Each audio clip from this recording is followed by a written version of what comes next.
জীবনে যত নামাজ কাজা করেছো ওই কাজা নামাজের ঘাটতি যদি পূরণ করতে চাও,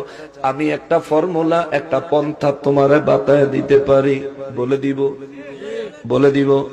জীবনে যত নামাজ কাজা করেছেন সমস্ত নামাজের ঘাটতি পূরণ করার একটা পথ আছে, একটা মত আছে, একটা রাস্তা আছে। কেউ যদি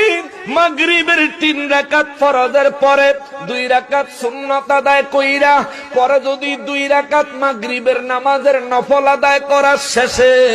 যদি 2 রাকাত করে 6 রাকাত সালাতুল আওয়াবিন নামাজ আদায় করে, প্রত্যেক রাকাতে সূরা ফাতিহার সঙ্গে 3 বার কুল হুয়াল্লাহ সূরা, যদি বেশি পারো 5 বার, যদি বেশি পারো 7 বার, যদি বেশি পারো 10 বার। নবী কয় এইভাবে যারা 2 রাকাত করে 6 রাকাত আওয়াবিন নামাজ আদায় করবে, 12 বছর দিনের বেলা রোজা রাখার, রাতের বেলা আল্লাহর রাস্তায় জিহাদ করার, দৈনিক 5 ওয়াক্ত নামাজ পড়ার সওয়াব আল্লাহ আমার উম্মতের আমলনামায় দিয়ে দিবে।